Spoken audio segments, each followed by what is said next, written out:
नमस्कार। महाभारत की ये कथा है। कर्ण पर्व में ये कथा आती है।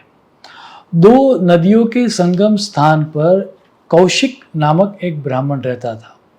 अब ये कौशिक ब्राह्मण की जो खासियत थी वो ये थी कि उनका मानना था कि सत्य ही परमात्मा है, सत्य ही ईश्वर है और चाहे कुछ भी क्यों ना हो जाए, एट एनी कॉस्ट मैं सत्य ही बोलूँगा। तो ऐसे शास्त्रोक्त आधार पर वह जीवन व्यतीत कर रहा था। एज ए ब्राह्मण जो जो कर्म उसको करने चाहिए वो भी वो कर रहा था। एक वैदिक जीवन वो अच्छी तरह से व्यतीत कर रहा था।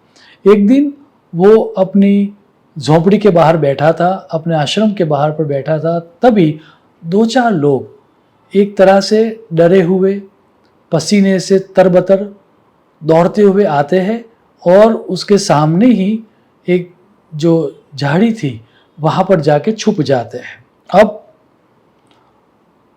वो अभी वहाँ पर छुपे ही थे कि उनके पीछे पीछे एक चोर और डकैत की पूरी एक टीम आती है।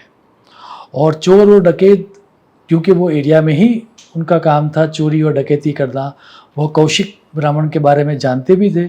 तो उन्होंने कौशिक ब्राह्मण को एक तरह से एड्रेस करते हुए ये कहा कि हमने सुना है कि आप कभी भी असत्य नहीं बोलते हो, तो क्या अभी अभी आपने यहाँ से किसी को दौड़ के जाते हुए देखा है, किसी को आपने छुपते हुए देखा है, और यदि देखा है तो हमें बताइए कि वो लोग छुपकर कहाँ पर है। अब कौशिक ब्राह्मण को एक तरह से डिलेमा हो गया, क्योंकि यदि वो सत्य बोल लेगा तो ये चोर जो डकैत थे वो शायद इन लोगों को लूट लेंगे और शायद हानि भी पहुंचाए या चोट भी पहुंचाए।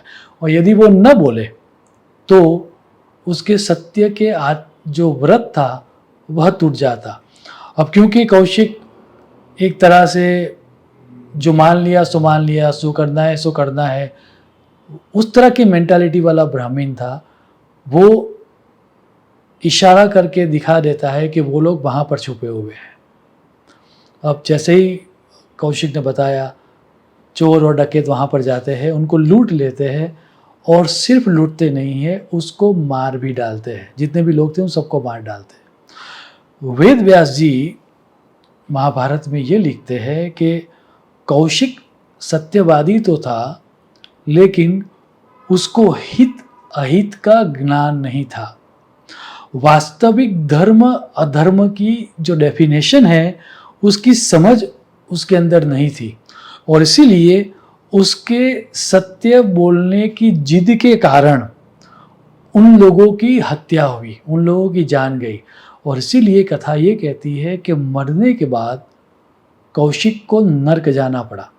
जैसा आपने सही सुना, कौशिक पूरी लाइफ सत्य बोला था, फिर भी मरने के बाद उसको नर्क जाना पड़ा।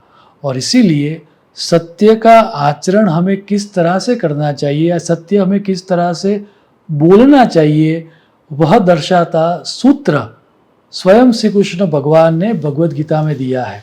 और वहाँ पर वो कहते हैं कि सत्य बोलने से पहले हमें एक टेस्ट करना चाहिए। श्री कृष्ण भगवान के शब्द देखें, अनुद्वेगकरम वाक्यम सत्यम प्रियम हितम च यतः।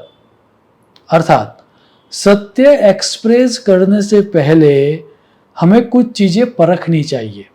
अब ये मैं नहीं कर रहा हूँ, स्वयं श्री कृष्ण भगवान कह रहे हैं। सबसे पहले तो सत्य बोलने से पहले आप ये सोचो कि मेरे सत्य बोलने से किसी को दुख होगा या नहीं होगा। अनुद्वेग करम, दैट मीन्स आपके बोलने से किसी को दुख नहीं होना चाहिए, उद्वेग नहीं होना चाहिए। हम तो सत्य का उपयोग शस्त्र की तरह करते हैं। मैं तो सत्य ही बोलूँगा चाहे लोगों को पसंद आए या ना आए, ऐसा नहीं बोलना है, ऐसा स्वयं श्री कृष्ण भगवान ने कहा है। दूसरा जो टेस्ट हमें करना है वो ये है कि वह सिर्फ उद्वेग न पहुँचाए, वो नहीं, दूसरा उस व्यक्ति को वह प्रिय भी लगना चाहिए। तो दूसरा श्री कृष्ण भगवान ने कहा प्रिय लगना चाहिए। और तीसरा तो उससे भी आगे जाके कहा श्री कृष्ण भगवान ने, वो ये कहा कि वह उसके हित में होना चाहिए, उसको बेनिफिट हो वैसा होना चाहिए। सिर्फ हमें बोलना ही है सत्य, चाहे लोगों को अच्छा लगे या बुरा लगे, ऐसा मान के हमें सत्य नहीं बोलना चाहिए। अन्यथा हमारी भी अवस्था वैसे जैसे कौशिक ब्राह्मण की हुई थी वैसे ही होगी। हम भले ही सत्य बोलेंगे लेकिन हमें पाप लगेगा और हमारी अधोगति होगी। नेक्स्ट टाइम जब भी आपके जीवन में सत्य बोलने का अवसर आए, ये तीनों चीज़ आप अवश्य देखें कि वह किसी के मन में उद्वेग क्रिएट करे, दुख पैदा करे, वैसे मत बोले।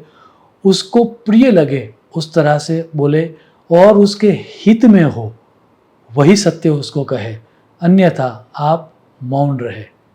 शुभम भवतु। प्रणाम।